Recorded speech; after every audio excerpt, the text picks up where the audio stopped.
We are.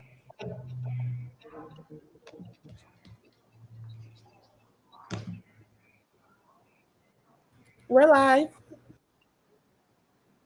We are live. Good morning. Hey everyone, this is Stacey Plaskett, and I am here with Coffee with Stacey. As usual, I have my coffee. I'm once again repping the census because this is so important for all of us to fill out the census. I was on a call the other week with the census, and they do not have the drop down for the Virgin Islands to fill that out.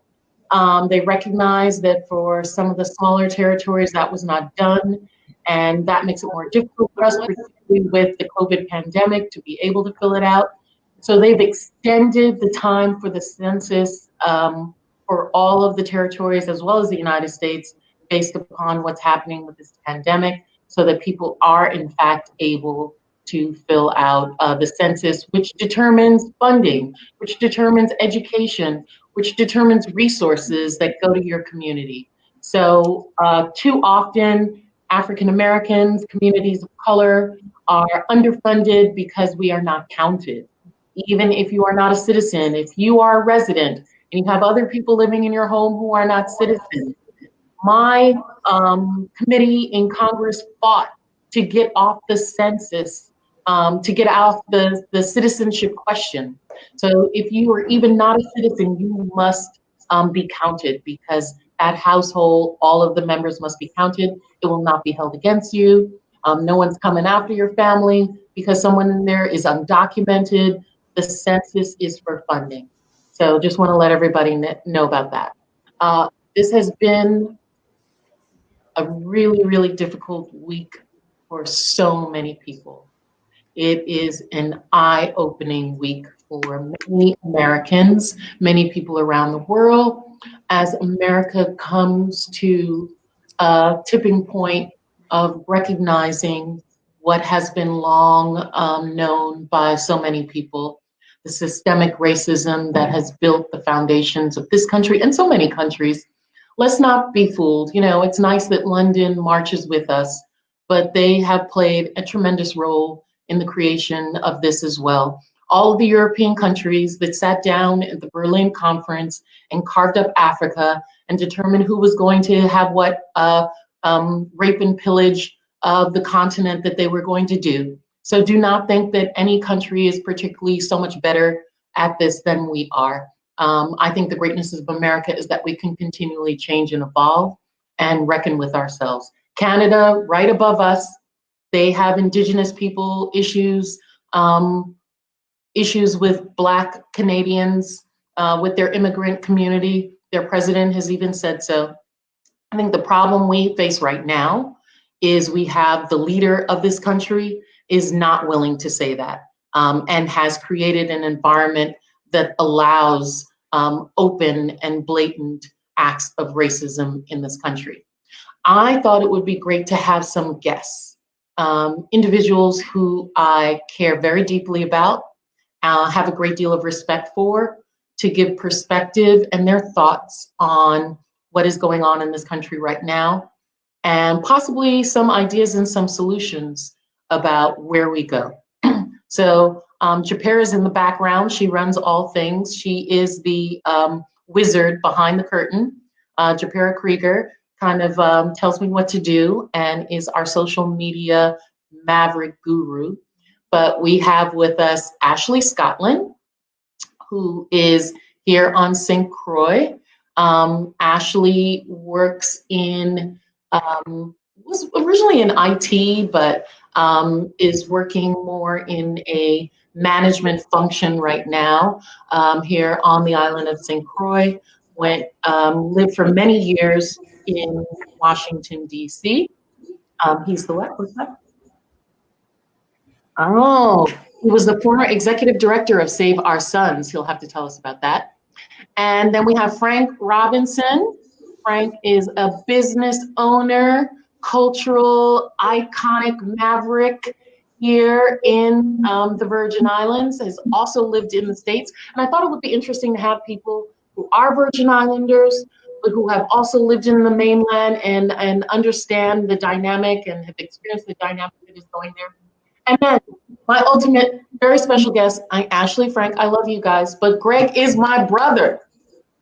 And when I say that very seriously, his oldest sister, Alita Williams, is my very, very best friend, my BFF, my ride or die, my ace boon coon, my sparee, my dun dun. That is who Alita is. And Greg is our little brother. He's the baby.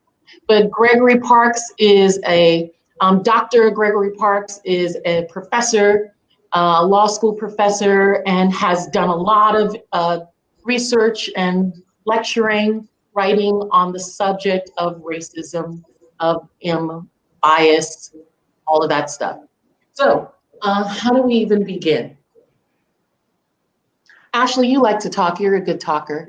Actually, I cut you off, because you could talk. You could talk.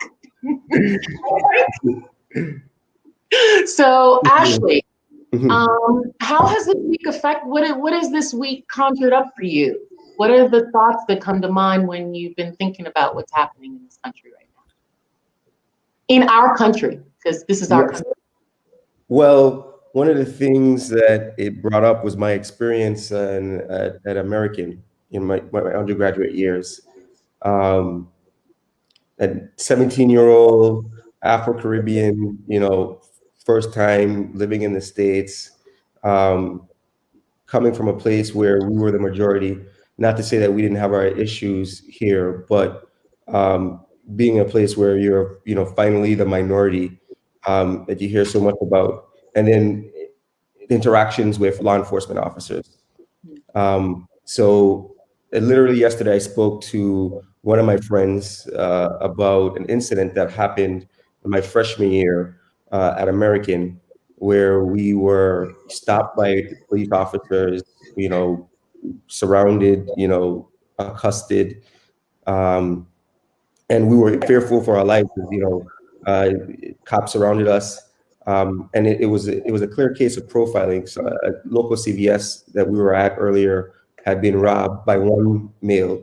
They had already apprehended the suspect, and then we walked past the scene, and then we were heading to campus, and then we were surrounded shortly thereafter. And I remember my interactions with the officer.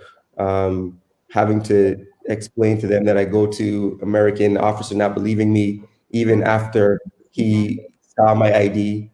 And the situation didn't get diffused until one of the shuttle buses from American showed up at the stop. And some of my roommates happened to be on the bus, who were white, and they came, they saw the commotion, and they had to vouch for me. Right. They're like, that's our boy. That's a good boy. Yes. They had to vouch for me and my friend. And it was a surreal experience. And I'm sad to say that wasn't the last experience that I had with police officers during that time. Just simply when I moved off campus and I would walk from my apartment to campus, having to deal with officers wearing American paraphernalia, stopping me, asking me what am I doing in the area. So when I see not just George Floyd, but Trayvon Martins of the world, and all the issues that I see on the national level, it always triggers those moments and those feelings for me. Because even to this day, when I'm in the States, I get paranoid when I'm around officers. Police officer pulls up behind me. I get the shakes. I get nervous, and it's not that I'm doing anything wrong. It's not that I fear for breaking the law. I fear for just the interaction, and it's something that my white friends never have had to deal with. They've never had to deal with an officer asking them, do you belong here? They've never had to deal with an officer putting their hands on a weapon while they're walking down the street, on a cold night with their hands in a jacket. So it's real for me. So this week has been sombering. It's been sombering as it's always been, and yeah. Right? What about you? I will say that for the most part, I've been fortunately lucky, but that anxiety, that fear, that paranoia that Ashley speaks of is something that is very real to me. Every time that I go to the States. I lived in Atlanta when I was attending Morehouse. There was one time I did get pulled over by a state trooper. And I mean, fortunate for me. I mean, it was an older white state trooper. Fortunate for me, the interaction went well. But one thing that stuck with me was a piece of advice that officer gave me. And he told me that when being pulled over in the South, if I'm ever like in the place where I did get pulled over on I-20, if I'm ever in a place that is unpopulated, it's a dark area, if I'm ever on one of those back roads, if I'm ever being pulled over by the police, he said that for my own safety, and this is in 2003 that this advice was given to me, that I should call 911 and have them direct me to the nearest police station or drive to the nearest populated parking lot or area, put on my flashers and inform them of what I'm doing. Because police will do things to you that are unlawful if they have the opportunity. He said, you're a young Black man, you're from the Caribbean, so you may not have to deal with this, but he said, for your safety, that's the protocol that you should take. And I mean, a white officer giving you this advice. Yes, this was a white state trooper letting me know how things really happen, and for my own safety, that I should not automatically pull over for police if I'm ever in a place where my life could be in danger, where there be no witnesses. So my advice has always been to my sons when they're driving. I have 4 boys, and my advice is get in the car, take your identification and anybody else's identification who's with you, and put it all together along with the registration and the insurance, and put it in the visor over the driver's, where the driver is. And so when the police stop you, everyone hands on the back of the seats if they're in the front seats. If they're in the back, put them on the front seats. Dashboard and the steering wheel, roll down the window, and if the officer asking for identification, point him to where it is and he can just reach in and take it. Because you are not going to go look for anything during that time, and nor should anybody in the car do that. And sometimes that doesn't even save you. Nope, but that may not always save you. Greg, what are your thoughts? Yeah, the past few weeks have left me with, of course, a range of emotions: anger, frustration, disappointment, anxiety.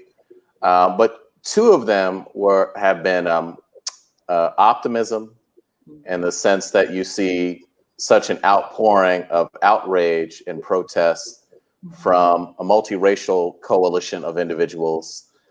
And you see protests across the world. And as Derek Bell, the father of critical race theory, noted, quite often you see racial progress when there's an alignment of desires, wishes, and values among racial minority groups and elite whites, unfortunately.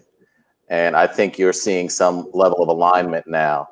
The other thing that I was left with over the past week or 2 was a sense of resolve, to not let this be about a moment, but for it to be a protracted fight for justice, equality, and ending racism and white supremacy. So as you know, Stacey, I'm a member of Alpha Phi Alpha Fraternity Incorporated. I wore my Alpha shirt and the Quad Squad for the 2-4s on the live feed. And in my local chapter here in Winston-Salem, I was asked to write our public statement. And I told my chapter president, I'll write a statement, but the statement is basically going to bind the local chapter to being far more engaged in the community. No longer can we duck and dodge and rest on the legacy of Martin Luther King. We're going to have to really get out there. And then the other is I've laid out about a 10-page white paper for how the fraternity writ large could be more engaged around these issues, and send it out to about 70,000 brothers last night or yesterday, so that we don't think this is just about a moment, but realize this is about a movement. But so in that movement, what are we supposed to do? Yeah, so do you want me to take it, or? Yeah. Okay. Yeah. So in that movement, one is build coalitions, right? So we're one of multiple organizations. We can't do this fight, engage in this fight alone. We need to work collaboratively with other Black fraternities and sororities, and we need to work collaboratively with other mainline civil rights organizations, whether they be national or grassroots in nature. The second is that we can't be in isolation from white brothers and sisters. If we're going to dismantle white supremacy, that it really isn't our job. It's the job of white people to dismantle white supremacy. And many are just realizing how bad racism and white supremacy are because they've not wanted to see it for so long. But they're not educated enough to know the depths and breadth and complexity of it and how to dismantle it. And so we must meaningfully engage with them around that as well. I won't take up all the time, but those are two.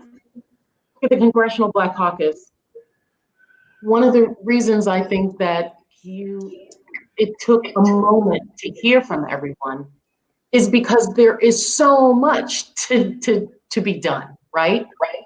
And just even among the 55 members, we looked at, all right, is there one person's legislation that we maybe can get around?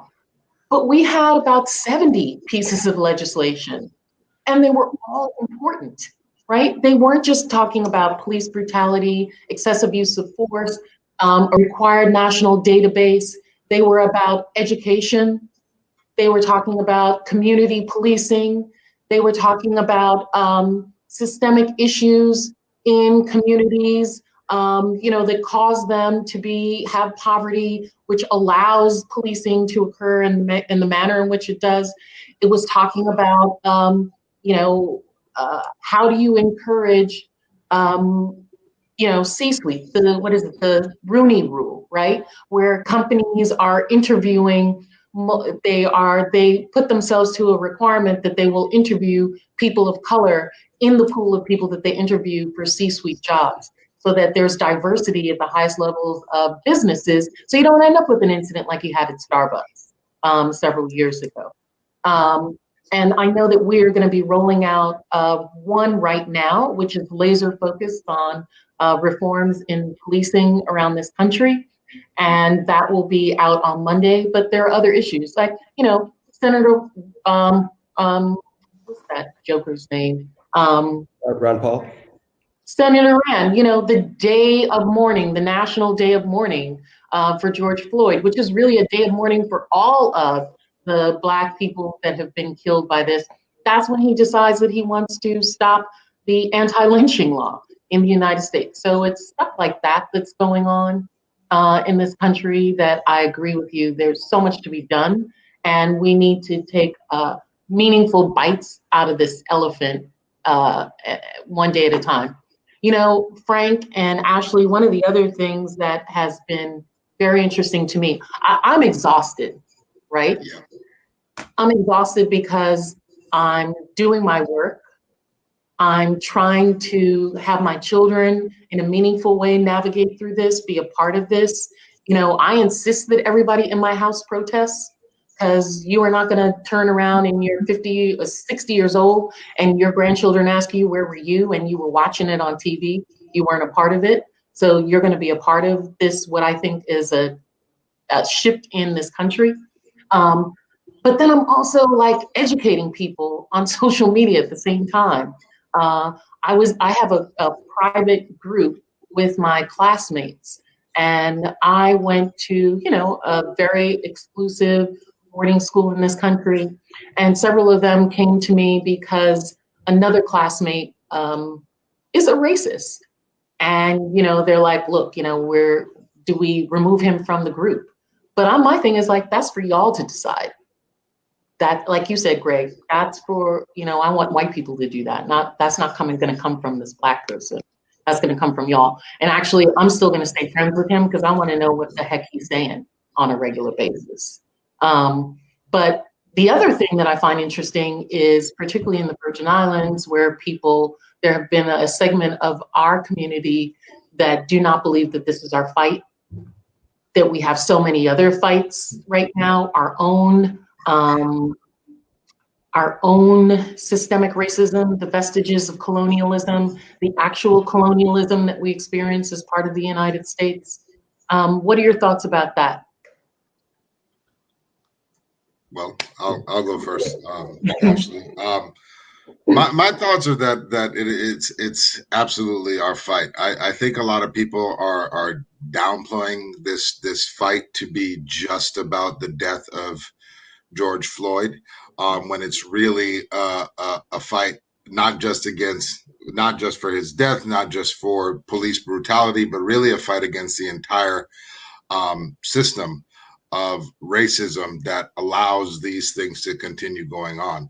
And I think that, like you mentioned, us being a colony still to this day in terms of how we are treated under the American imperial. We're a white colony, right? We wouldn't be a white colony.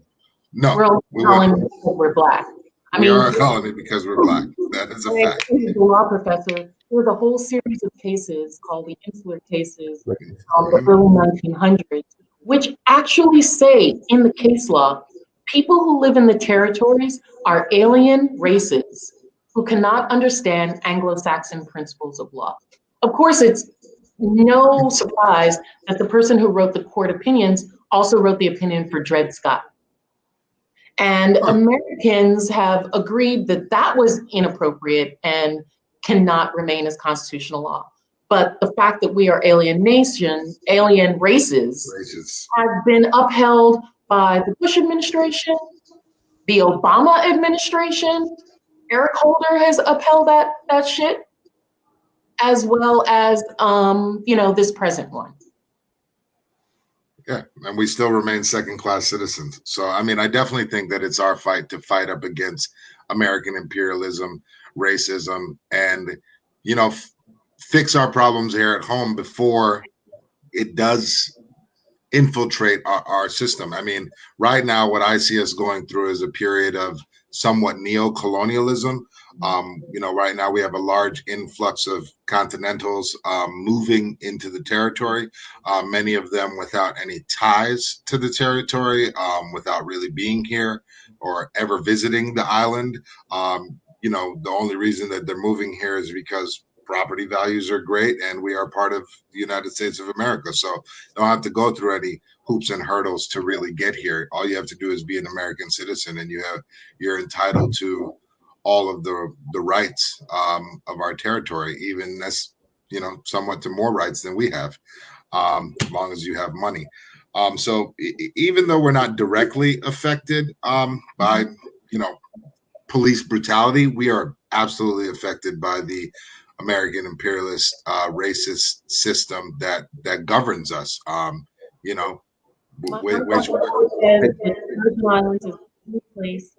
other place in the world, when in Rome, do as the Romans. And we're the only place in the world where people come and they don't feel like they have to follow the norms in the culture of the Virgin Islands. But, one thing I have to say, I was really optimistic when I went to the motorcade on St. Croix on Friday and saw many, as you said, Greg, multicultural people involved in that here on the island. Because while we do have a large influx of people coming in who are crass and insensitive to where they are residing, there are people who have made a conscious decision to live here and to absorb the culture and to be concerned with what is of concern to the majority of people here on this island. Absolutely. Yeah, and I just wanted to, piggyback on what Frank was saying. And I agree with everything you're saying. But I also want to point out that although we may not have white brutality when it comes to our police force, our police force has been under consent decree because of police brutality. I think dating back to 2005, if I'm not mistaken. So Earlier than that.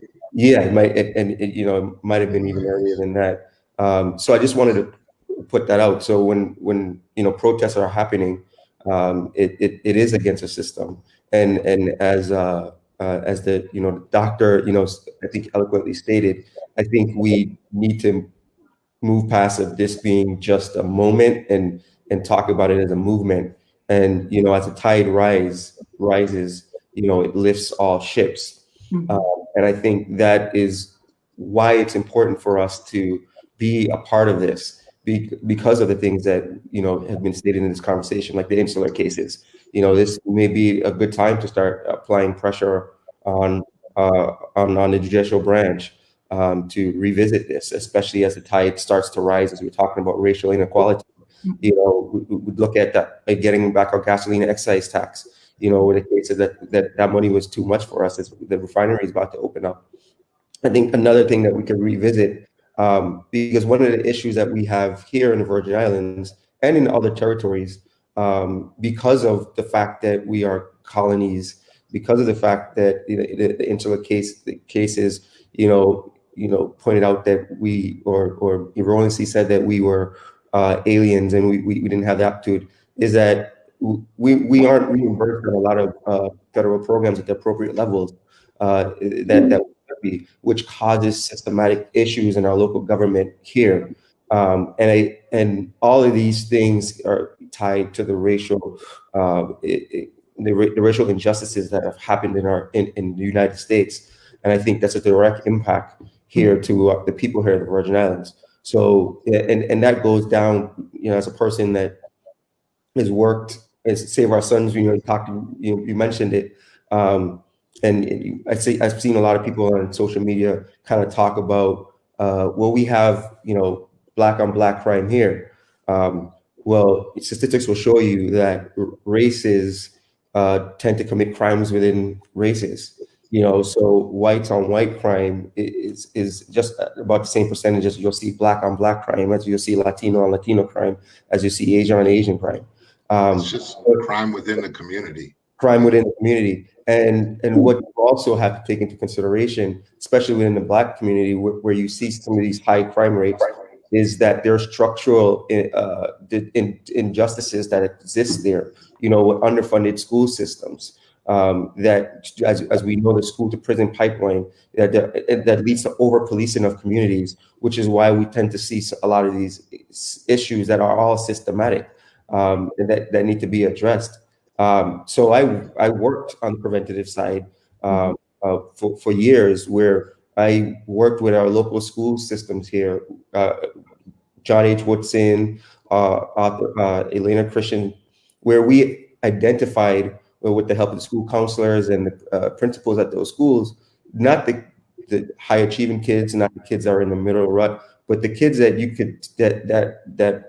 could see that were on that path from school to prison. That's the kids that I wanted to work with, the young men particularly that I wanted to work with, because we know systematically what happens to them. And I think, and a lot of what I saw in working in that demographic, that a lot of it was systematic. And although we can address some of those issues that are happening here locally, nationally, on a national level, there needs to be a change. So I agree with everything that has been said. I think that this is our fight. I believe that it affects us. Yes. And this is why we need to be a part of the conversation. So, we talk about different community reasons why this is the way it is. I mean, I just think about poverty in general, right? Just 46% of the children in the Virgin Islands live in poverty. It's crazy. That's staggering. That's a staggering number. How do you not have crime when you have that level of poverty, that prevalence of poverty in a community. That is, people become desperate.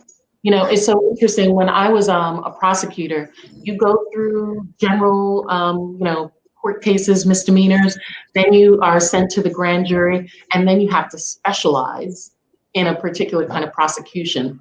I became a narcotics prosecutor because I just felt like narcotics is a prevailing ill that destroys communities, and that people who, not at the user level or the petty dealers, but at a higher level, that's a business decision. And so you are engaged in a business and you are going to pay the consequences, which is me prosecuting you. But I didn't want to do things like burglaries and assaults, because in our community, I know this sounds, I feel like there are so many reasons why people do that, you know, and the kind of sentencing guidelines that we have didn't allow me to sit on the other side prosecuting those type of cases. And also, you know, victims will wear you out, and narcotics is just undercovers and narcs and stuff. So it's, you know, psychologically easier to deal with. But that prevalence of crime in our communities is because of racism, because of the systemic system that has been put in place in this country. And for us, the system that was put in place by Denmark, right? Everybody wants to laud Denmark as the most wonderful, they're the happiest people. Yeah, they're the happiest people because for 250 years, they were reaping profits over, slaves. Virgin Islanders who were slaves during that time, we had a less than 30-year life expectancy living in the Danish West Indies. That was your life expectancy, was not beyond 30 years. Queen Louise' home was created because there was such a prevalence of orphans, because mothers died in childbirth and women died at such a high rate that there were so many children that they created Queen Louise' home. And they wanted to clean up all of the orphans before they sold the islands to America. So let's not make anybody seem like they're not part of this system that's worldwide and has caused the kind of things that manifest in the killing of someone like a George Floyd.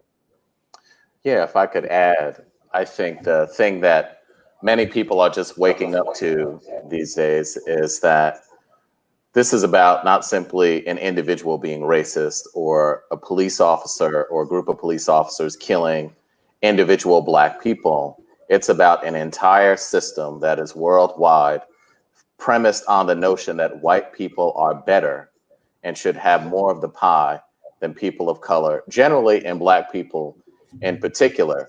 And it reaches its tentacles into every aspect of our lives. And so one aspect is policing and criminal justice with the carceral state, excessive policing of Black communities. But you also see it in other contexts, right? One of the things that we know is that people are less likely to commit crime when they have two things: better employment opportunities and better educational opportunities. But white supremacy reaches its tentacles even into those domains. You talked about the Rooney Rule before, and that's at the highest level. But even in blue collar opportunities, we know that Blacks are the last to get hired, first to get fired, and are scrutinized more heavily than their white colleagues. And then secondly, even in the educational context, we know that schooling is still highly segregated, at least here in the mainland United States. We know that African-American children who commit the same offenses in school as white children are sanctioned more harshly and more severely. And so in order to address one aspect of this, which we in this moment look at as policing, we've got to address all aspects of it.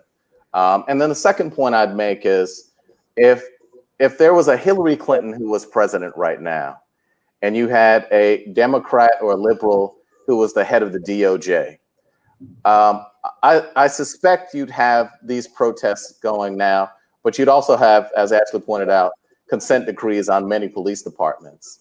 But when you have the white supremacist in chief in the White House and a governmental apparatus that is basically controlled by a largely authoritarian leader, you can't be surprised by what you've seen in the streets across America and around the world.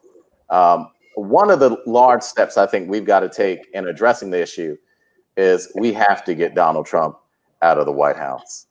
And there has to be a blue wave in the Senate and Congress and up and down the ticket. And that's not simply because I'm a Democrat. It's because we've seen how too many on the right and far right simply bend to the will of someone who is clearly a white supremacist.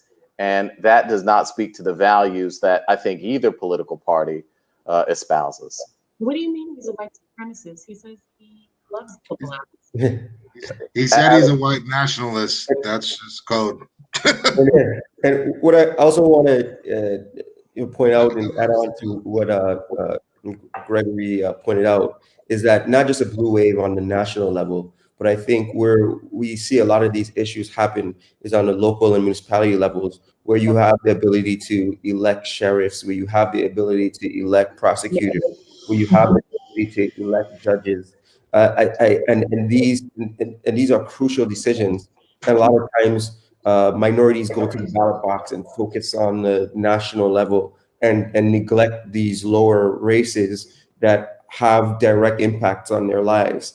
And so, because you don't necessarily think of voting as for your head prosecutor as maybe as important as especially if you are a law-abiding citizen as maybe voting for the president. But these are the reasons why when you have police shootings, because largely a lot of the prosecutors are supported heavily by the police unions and the benevolent associations, and they have direct relationships by nature of their job.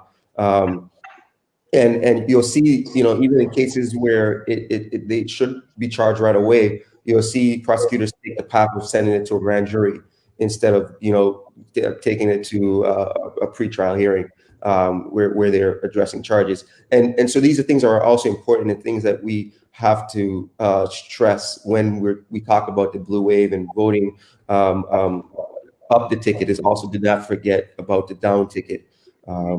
Races that are happening in America. So yesterday I worked on a call that members of the Black Caucus's leadership had with the director of the FBI, with Chris Wray.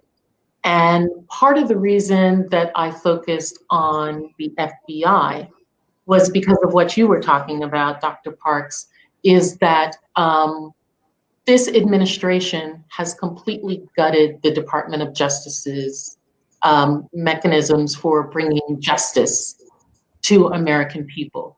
The criminal division doesn't even really exist at this point. It is used by Barr for his purposes, and he has relegated most of the criminal activity to the U.S. attorney's offices in whichever district he believes has the most sympathy for his client, Donald Trump. And so going to the FBI is probably like the last place that we have now. And, I don't think Chris Wray will probably be in office much longer. I think the only thing that's keeping him there at this point is Donald Trump waiting for an election and is afraid of what it'll look like if he fires another FBI director. When I heard Chris Wray say on the call that the protests were righteous, that it was an important and righteous cause that people were protesting, and the FBI is not a police force or for crowd control, I was like, oh, dude, you're going to put yourself in trouble by saying things like that, right? So we have to turn to local governments and local apparatus to create space and break down some of these controls, these systems that have been put in place. I mean, look at what Muriel Bowser did, right? She still has the foot of the federal government over Washington, D.C. by them not having their statehood that they have called for repeatedly.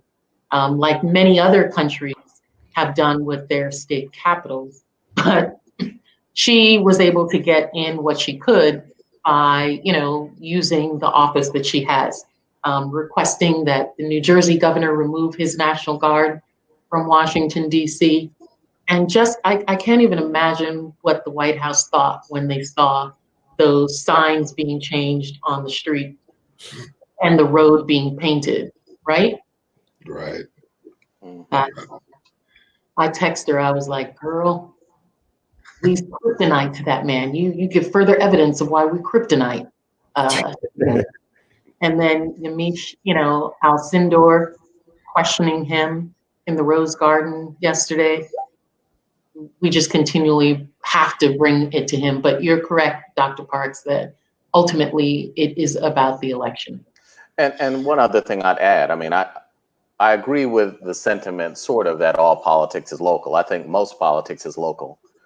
But at the federal level, the most significant thing that a president can do is nominate and get confirmed federal judges, and not simply U.S. Supreme Court justices.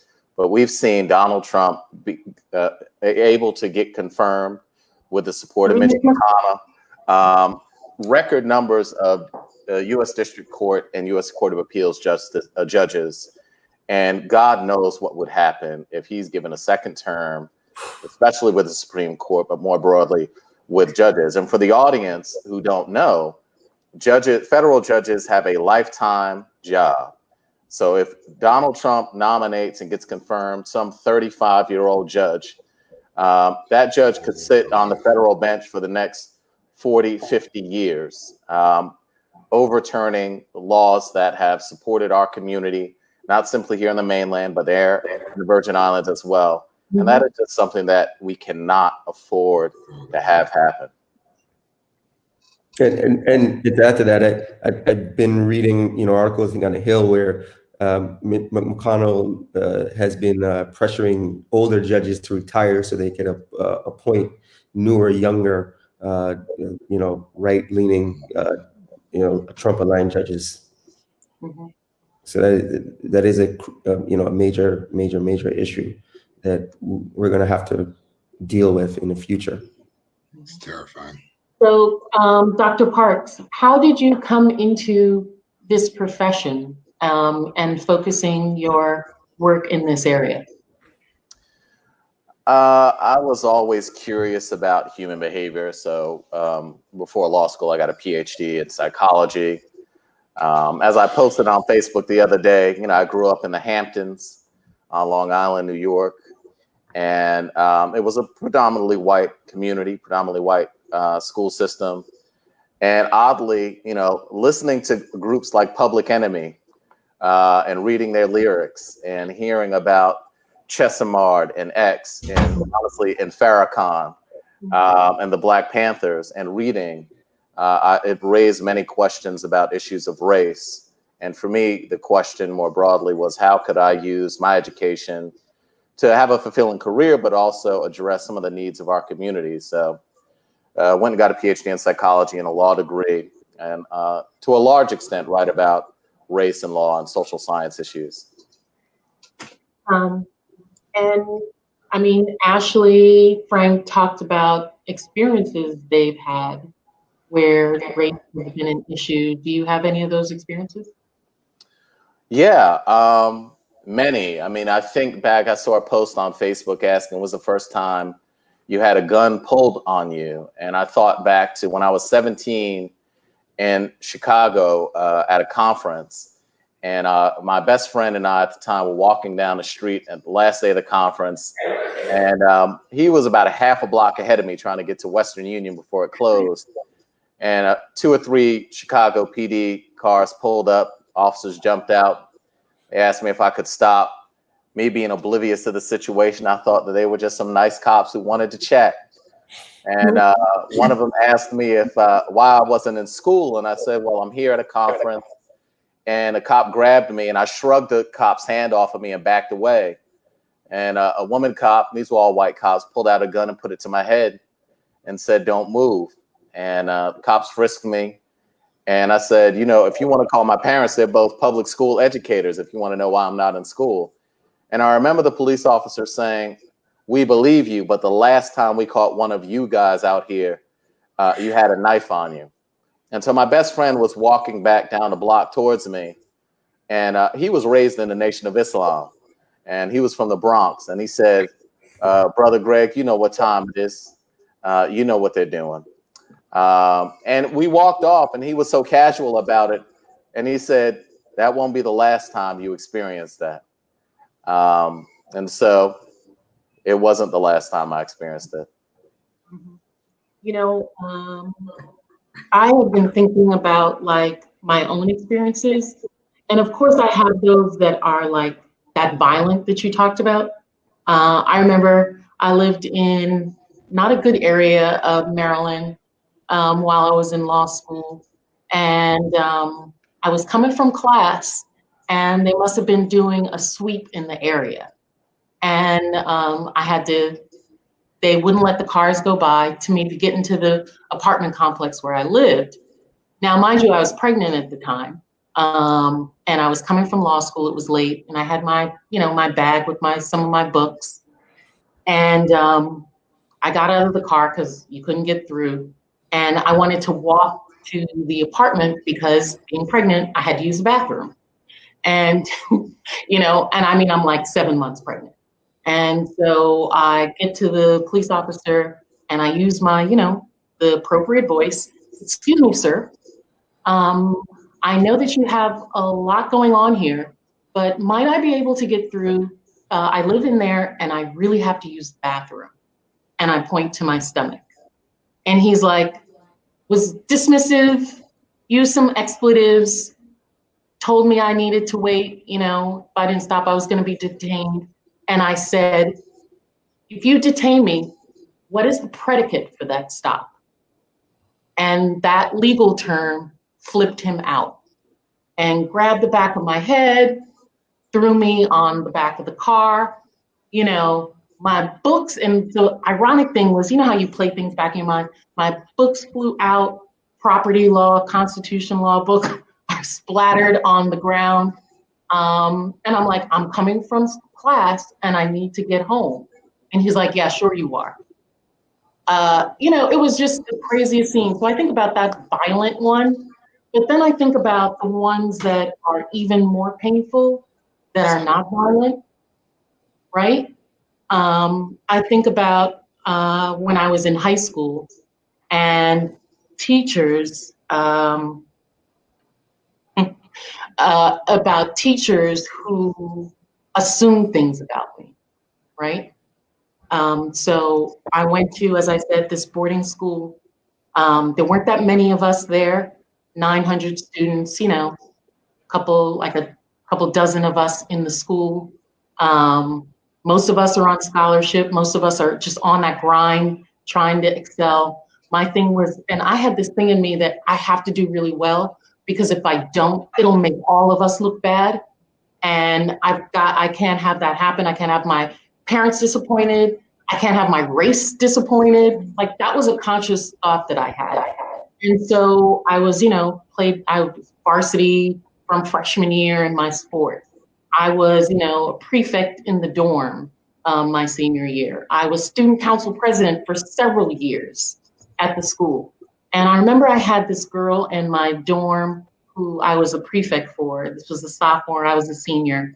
And she was always in trouble, suspended a couple of times, drinking, all kinds of stuff. And I went to her room and I was like, look, you need to get yourself together. You're gonna get in a lot of trouble. What is this? You're messing up the whole floor with your stuff. You need to get yourself together. Didn't think anything of it. And my report card came home, and we didn't have report cards. It wasn't like a row of numbers. Every teacher had a sheet that had some narrative about you, whatever. And on the top of it was the dean. And the dean had their narrative about you. And my dean put in there that I had threatened somebody and that I need to, really evaluate myself for threatening someone. And my mother was like, my mother had this thing, don't let no white people say anything about you, don't have them come into this house with any nonsense. And she just went off. And that thing shook me for like 20 years that I had done everything right. And this teacher took the word of a delinquent student over someone who had done everything that they were supposed to do because I was Black. And Greg, it reminds me of, do you know the book Rage of a Privileged Class? Yeah. Yeah. I think it's Ellis, right? Ellis Coase. Right. Who writes about the angriest Black people are the ones who have done everything, followed all the rules, been professional, did what the society says they're supposed to do, and yet they still are beaten down by this, by the bias that's there. And Greg, I wanted to know if you would talk about that kind of bias, implicit bias. Yeah, we live in an age in which rank racial animus just isn't accepted. There are social and legal consequences for them. And there has been racial progress, right? People's racial attitudes have shifted since the 1960s to today.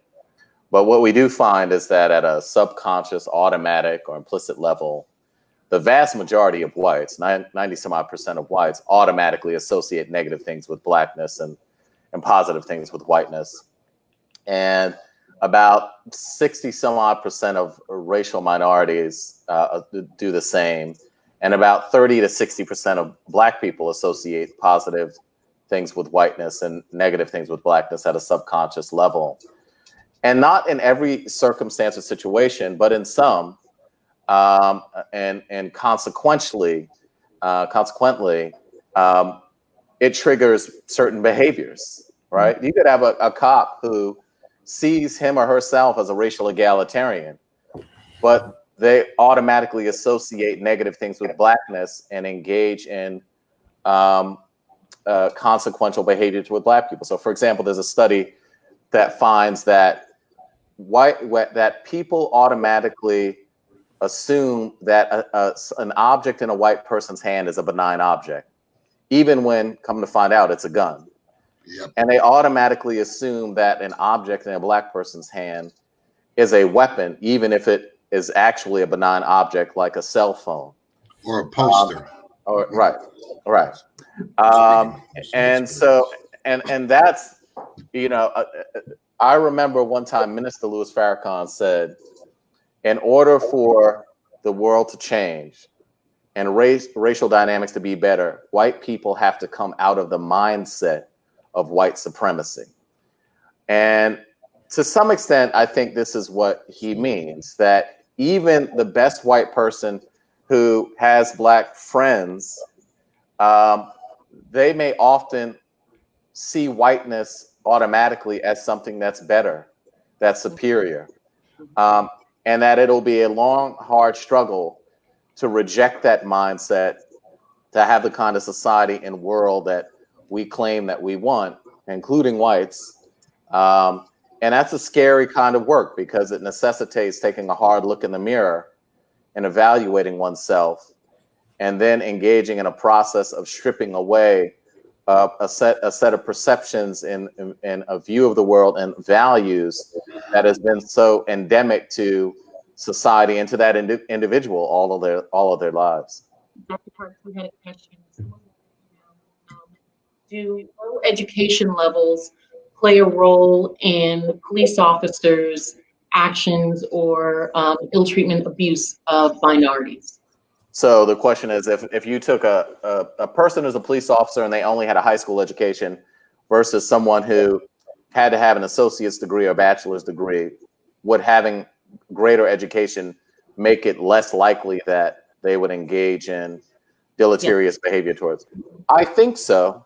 And I'm not sure what the mechanism is, but one thing I know is that education does make one more liberal. And have more progressive views around a range of things, including race. Quite often, because in education, you're around different kinds of people and exposed to different ideas. So I suspect so. Or, just probably training, because many police departments do not spend an inordinate amount of hours on de-escalation, on community policing, on education, delving into implicit bias issues.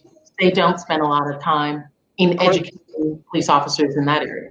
If I could just say one other thing really quick. Chris Rock once said, "You get what you pay for," and talking about police. And if you're paying somebody to put their life in danger and you're paying them $70,000 a year, you're not going to get somebody who has a bachelor's, and you're not going to get somebody who wants to spend a lot of time training, but you also get what you train for. If policing agencies don't equip their police forces with the education and training necessary, you can't be surprised when these individuals engage in all kinds of actions that take lives and put people at risk and leave institutions and municipalities liable. I think in the Virgin Islands, that's really important with our police department, is not just salary levels, but also the amount of training that's given to police officers to be able to do the kind of work that they do, so that we can have more police officers. We do not have enough police officers in the Virgin Islands.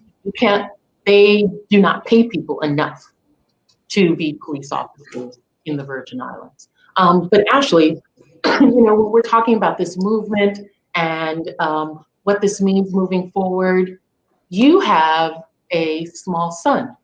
Yes.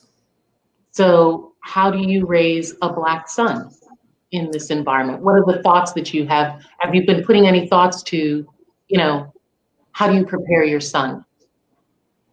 Well, definitely, even before he was born, and even as my role as a mentor to many young men, I had this conversation before with young men that have not been my son. They're getting ready to go to college, getting ready to move to the States, and it is, like I said, it's sombering that that I have to at some point have a conversation with my son about what it means to be a Black male.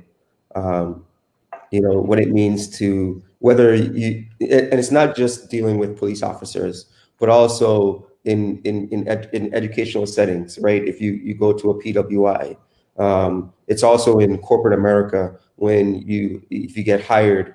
It's also where, prime example, at my job, I'm one of the only Black males that work in vicinity of a lot of older white males.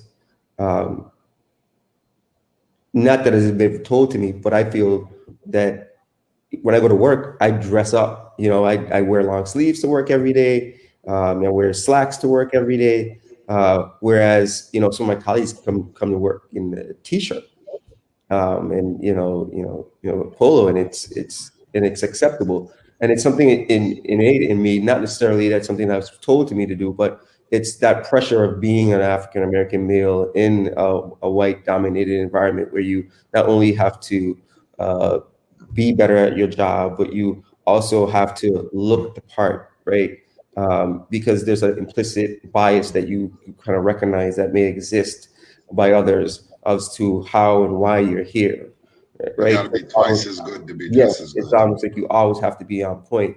And so these are these conversations that I will have with my son. These are things that I think about my son and daughter. If I have a daughter, thinking about that, the angry Black woman stereotype. When you're passionate, they look at you as someone that's angry and someone that's always confrontational. In interactions, not getting too passionate, because as a Black male, getting passionate about an argument can sometimes be seen as aggressive and threatening. Whereas to your colleagues, when they do it, they're passionate and they really want it. So these are definitely things that I've talked about with my wife. These are definitely things that I've thought about as myself being a Black male, and things that, as unfortunate a world that we live in, that I'm gonna have to pass down to my son. Go on. Yeah, that I passed down to my son. And so that's why we talked about it earlier about why this moment needs to be more of a moment and move into a movement, and why I feel like that's important for us here is because it's not just about the police injustice or social injustice, but we, as Dr. Martin Luther King talked about, we got to start moving beyond equality and more towards equity. And like in that famous speech where he talked about where it's a cruel thing to say to a bootless man to pull up your bootstraps, and we have so as we engage in this conversation more and as we talk about these social issues, it definitely needs to, as we rise up, get towards the systematic economic issues that affect almost all of these things that we're talking about, whether it's a local police department making sure that they have the funds to do the appropriate training to make sure that our local police officers aren't that look like myself, but make sure that they're trained properly, make sure they have the funds to be trained properly, they're paid properly, so that they know better and they have better techniques to use, and so that we're not abusing our own. So we can change the narrative of looking at the police department as enemies, right? Because to so many of in our community, when you move to the States, the police officers are not necessarily looked at as our allies, when that should not be the case. The police have never really been our allies, though. I mean, if you understand. What are your closing thoughts? What? What are your thoughts? Oh, well, I was just saying that police have never really been our allies. I mean, that in the history of policing really comes out of overseeing, and I mean their jobs really come straight out of being able to hunt down and capture Black people when we were trying to escape from slavery. So that's the history of policing. My closing thoughts on this being a movement. There was something that you had mentioned earlier, and I wanted to talk about. A lot of people want us to ignore race and racism, and a lot of people want us to be colorblind. And my problem with the Age of Color Blindness is it really almost automatically equates back to whiteness and anything being right being under the realm of white Americanism. And my thing is, I still want to be seen. I want to be seen as Black. I want you to know me as Black. I want to be respected and understood as a Black man. And I think that we need to be able to see race, understand race, and respect each other's race. I think when you and maybe it will go back to days when we respected each other's ethnicities before the construct of race is really put into place. But I think that in order for us to really progressively move forward, we have to understand that we are different people. We are different. We have differences, and we're going to be different. The way that we act, the way that we communicate with each other. Going back to when you talk about if we get passionate, we get labeled as aggressive or angry or whatever negative connotation it puts onto it. Think about the way Virgin Islanders just speak when we have a casual conversation. We talk hard. We talk aggressively and passionately. It doesn't mean that it's a bad thing, and we shouldn't have to stop acting the way that we do for it to be okay. And that's one thing that I would like to see coming forward out of this movement, is that we are seen and respected as the wonderful Black people that we are. So I'll leave that and leave with those words since we got to go. See, Frank, that makes me feel bad because I'm always telling Jonathan, wow. But that's part of being. I mean, I tone it down myself, because you have to. Like going back to Ashley's point where I said, I was taught you have to be twice as good to be a Black man. You have to be careful with the way that you act in public. Don't draw extra attention to yourself. Don't get loud around the cops. All these different little nuances in behavior that I remember as a child telling my parents, well, I don't need to operate or learn like that anymore, because I grew up, I had white friends. I went to school with white people. I say I grew up in the naive generation, the Benetton generation, where we thought everything was all good. It was, it's post civil rights, it's pre now. And then you get, as Greg knows, his sister might call it, you get your Negro wake up call. Yeah. Greg, you have to close this out. Well, two quick things. If talking loud mean one is a Virgin Islander, then our sister Alita definitely is from the Virgin Islands. I'm sure she's watching. She's always using her outside voice inside. The second point I'd make is, Stacey, you and I being lawyers, we value the role that law and policy play in shifting the landscape for communities. But I think what this moment tells us is that even the best laws and policies don't get us to where we need to go. That we've got to change hearts and minds as well. And the hearts and minds really are white brothers and sisters out there. I think in this moment, people of color, Black people in particular, have to educate themselves on what the issues are and mobilize and galvanize around core issues that advance our communities.